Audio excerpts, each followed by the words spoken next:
నమస్తే, welcome to Suman TV. ఒక మనిషి అందాన్ని పెంచేది వారి అందమైన చిరునవ్వు. ఆ అందమైన చిరునవ్వు ఉండాలంటే మన పళ్ళ వరుస బాగుండాలి. కొంతమందికి పళ్ళ మధ్యన సందులు ఉంటాయి. దానివల్ల వాళ్ళ అందమైన చిరునవ్వుని నవ్వలేకపోతూ ఉంటారు. దానివల్ల వాళ్ళ కాన్ఫిడెన్స్ లెవెల్ కూడా తగ్గుతూ ఉంటుంది. అయితే ఎందుకు ఈ పళ్ళ మధ్యన సందులు అనేవి ఏర్పడతాయి? వీటికి లేటెస్ట్గా వచ్చినటువంటి ట్రీట్మెంట్స్ ఏంటి? ఎలాంటి ట్రీట్మెంట్స్ అందుబాటులో ఉన్నాయి? ఎలా దీన్ని రెక్టిఫై చేసుకోవచ్చు? ఈ విషయాన్ని తెలియజేసేందుకు మనతో పాటు ఉన్నారు ఎఫ్ఎంఎస్ ఇంటర్నేషనల్ డెంటల్ సెంటర్ నుంచి సీనియర్ కాస్మెటిక్ డెంటిస్ట్ డాక్టర్ స్మితారెడ్డి గారు మనతో పాటు ఉన్నారు. Hello ma'am. నమస్కారం అండి. మ్యామ్, చాలామందికి ఇప్పుడు నేను చెప్పినట్టుగా పళ్ళ మధ్యన సందులు అనేవి ఎక్కువగా వస్తూ ఉంటాయి. సో ఈ సందులు రావటం వల్ల కాన్ఫిడెంట్గా నవ్వలేరు, ఎవరితో మాట్లాడలేరు, ఒక షై ఫీలింగ్ అనేది వాళ్ళకు ఉంటుంది. సో దీన్ని సరి చేసుకోవాలంటే ప్రజెంట్ మనకి ఎటువంటి ట్రీట్మెంట్స్ అందుబాటులో ఉన్నాయి? బిఫోర్ దట్ అసలు ఈ సందులు రావడానికి రీజన్స్ ఏమై ఉంటాయి? సందులు అనేది వేరియస్ రీజన్స్ ఉంటాయమ్మా. మేబీ జెనెటిక్ కండిషన్ వల్ల కూడా పళ్ళ మధ్యలో సందులు రావటం కానీ, ఏదన్నా పైన చిగురుకి టీత్కి అటాచ్మెంట్ ఉంటుంది, గమ్ అటాచ్మెంట్, అది ఒకవేళ హైగా ఉన్నప్పుడు కూడా అది సందులు ఏర్పడతాయి. అండ్ గమ్స్ మంచిగా లేకపోవడం కానీ, వీక్ ఉండడం వల్ల కూడా వేరియస్ రకాల వల్ల కూడా సందులు ఏర్పడతాయి. సో కొంతమందికి ఏమో 1-2 పళ్ళ మధ్యలో సందులు ఉంటాయి, కొందరికేమో చాలా పళ్ళల మధ్యలో సందులు ఉంటాయి. దానికోసము మనం యూజువలీ అయితే ఫస్ట్ ఆప్షన్ మనం బ్రేసెస్, అదే ట్రీట్మెంట్ మనం సజెస్ట్ చేయాలి. కానీ ఒకవేళ పరిస్థితుల వల్ల కాకపోతే మనం కాస్మెటిక్ ట్రీట్మెంట్, కాంపోజిట్ ఫిల్లింగ్స్ కానీ, కాంపోజిట్ లామినేట్స్ కానీ, సెరామిక్ లామినేట్స్ కానీ మనం సజెస్ట్ చేయవచ్చు. ఈ కాంపోజిట్ ఫిల్లింగ్స్ అనేది రెజిన్ మెటీరియల్ తోటి తయారవుతుంది. సో దాంట్లో డైరెక్ట్ ఉంది, ఇండైరెక్ట్ కూడా ఉంది. సో డైరెక్ట్ అంటేనేమో పేషెంట్ నోట్లోనే డైరెక్ట్గా చేయడము, దాంతో గ్యాప్స్ ఫిల్అప్ అవుతాయి. సో దాన్ని డైరెక్ట్ అంటాము. ఇంకొకటి ఏంటంటే ఇండైరెక్ట్, అంటే సెరామిక్ లామినేట్స్. సెరామిక్ లామినేట్స్ అంటే దాన్ని పోర్సిలిన్ కూడా అంటారు. దాన్ని ఏంటంటే అది ల్యాబ్లో రెడీ అవుతుంది, అది తీసుకొచ్చి సిమెంట్ ద్వారా మనము దాన్ని ఫిక్స్ చేస్తాం. దీంట్లో ఈమాక్స్ అని ఉంది, జిర్కోనియా లామినేట్స్ అని కూడా ఉన్నాయి. ఈమాక్స్ లామినేట్స్ అంటే అది ట్రాన్స్లూసెంట్ మెటీరియల్ లాగా ఉంటుంది. సో ఎక్కువ మనకి న్యాచురల్గా లుక్ ఇస్తుంది. సో ఎక్కువ మనము యాక్టర్స్లు వీళ్ళని చూస్తే మనము సెరామిక్ లామినేట్స్ ఎక్కువ వాళ్ళు పెట్టుకుంటారు. సో అది ఎక్కువ ట్రాన్స్లూసెంట్ మెటీరియల్ అయ్యేసరికి మనం ఎవరు గుర్తుపట్టలేరు. సో న్యాచురల్గా అంటే కాంపోజిట్ ఫిల్లింగ్స్ అనేది కొంచెం అన్యాచురల్గా కనిపిస్తుందా పెట్టుకునేటప్పుడు? ఏం లేదు, అది కూడా మంచిగా న్యాచురల్గానే ఉంటుంది. కానీ ఏంటంటే మనము ఇప్పుడు ఆ పోర్సిలిన్ ఉన్నంత షైన్ మనం లాంగ్ టర్మ్గా మనము ఈ కాంపోజిట్ ద్వారా మనం అంత ఇవ్వలేము. లాంగ్ లాస్టింగ్ కూడా పోర్సిలిన్ లామినేట్స్ ఎక్కువ లాంగ్ లాస్టింగ్ ఉంటాయి ఈ కాంపోజిట్ లామినేట్స్ కంటే కూడా. కానీ రెండు మంచిగానే ఉంటాయి. సో పోర్సిలిన్ లామినేట్స్ అనేది కొంచెం కాస్ట్ ఎక్కువగా ఉంటుందా? దాన్ని అందరూ బేర్ చేయగలుగుతారా? సో మన్నిక అనేది ఏది ఎక్కువగా ఉంటుంది? కాంపోజిట్ కంటే కూడా ఈ సెరామిక్ లామినేట్స్ కొంచెం హైయర్ ఎండ్ ఉంటుంది, కానీ బేర్ చేయొచ్చు, అంత బేర్ చేయరాంది అన్నట్టు ఏం ఉండదు. లాంగ్ టర్మ్ చూసుకుంటే సెరామిక్ లామినేట్సే లాంగ్ లైఫ్ ఉంటుంది, యూజువలీ 10 to 15 years వరకు ఉంటుంది. ఈ కాంపోజిట్ మాత్రం 5 to 10 years వరకు మనము గ్యారంటీ ఇవ్వగలుగుతాము. అండ్ ప్లస్ కొంచెం డెలికేట్గా కూడా ఉండాలి, ఎక్కువ హార్డ్గా కూడా మనం ఏం బైట్ చేయలేము, ఈవెన్ సెరామిక్ కానీ కాంపోజిట్స్ కానీ. సో ఆ జాగ్రత్తలు మనం కొంచెం పాటివ్వాల్సి వస్తుంది. అండ్ ఈ కాంపోజిట్స్ అనేది కొంచెం ఏదైనా కలర్ డ్రింక్స్ కానీ, కూల్ డ్రింక్స్ కానీ, మన ఫుడ్లోనే పసుపు ఉంటుంది. సో దానివల్ల కూడా స్టెయినింగ్ అనేది ఛాన్సెస్ ఎక్కువ ఉంటాయి. సో లాంగ్ టర్మ్ దాని ఈ డ్రాబ్యాక్స్ ఈ సెరామిక్ లామినేట్స్లో లేవు. ఓకే. సో అది డెఫినెట్గా ఒక అడ్వాంటేజ్. సో కాంపోజిట్ కానీ సిరామిక్ కానీ ఈ రెండు కూడా పెట్టించుకోవడానికి ఎన్ని సిట్టింగ్స్ పడుతుందంటారు?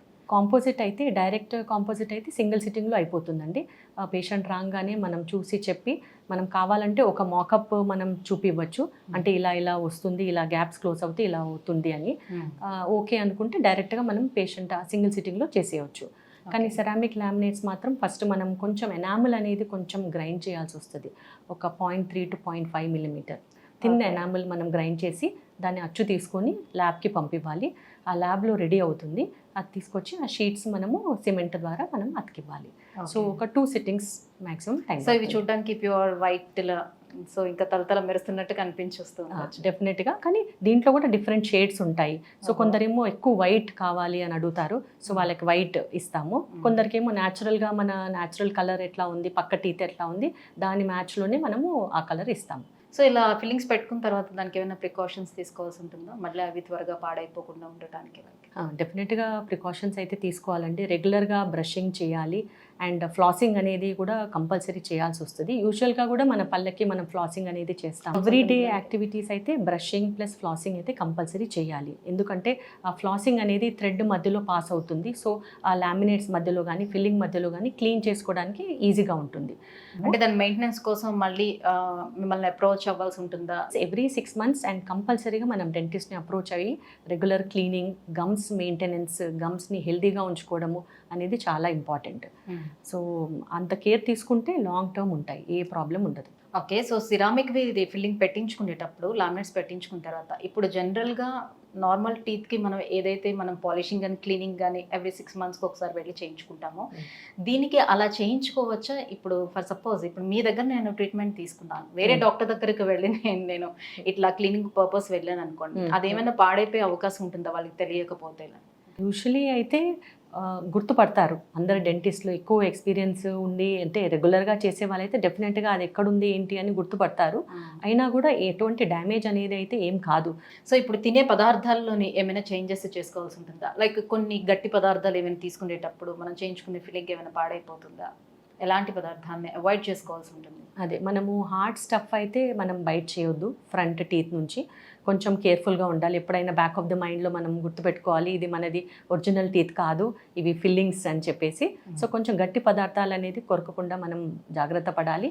ప్లస్ మన కూల్ డ్రింక్స్ కానీ కలర్ డ్రింక్స్, కొంచెం coloured food, especially out side food అనేది కొంచెం బయట ఫుడ్ బాగా కలర్డ్ ఉంటుంది కాబట్టి కొంచెం తొందరగా స్టెయిన్ పడుతుంది. అది కూడా కాంపోజిట్ దానికే పడుతుంది. ఈ సెరామిక్ దానికి అట్లాంటిది ఏమీ ఉండదు. సో అట్లాంటి భయం లేదు కలర్డ్ ఫుడ్స్. కానీ కాంపోజిట్కి మాత్రం కొంచెం మనం జాగ్రత్త పడాలి. ఎంత పడినా కూడా ఒక 5-10 years మనం గ్యారంటీ ఇవ్వగలుగుతాము. ఓకే, సో సాధారణంగా ఈ ఫిల్లింగ్స్ అనేది ఎవరికి అవసరం అవుతాయి? ఇప్పుడు మీరు బ్రేసెస్ మనం పెట్టుకోవచ్చు అని అంటున్నారు కదా, ఫస్ట్ ప్రిఫరెన్స్ బ్రేసెస్కే ఇస్తున్నారు కాబట్టి, సో ఎలాంటి వారికి అసలు బ్రేసెస్ పెట్టుకునేటప్పుడు ఎందుకు ఫిల్లింగ్ అని అనేది? బ్రేసెసే ఫస్ట్ ఆప్షన్ ఇస్తామండి.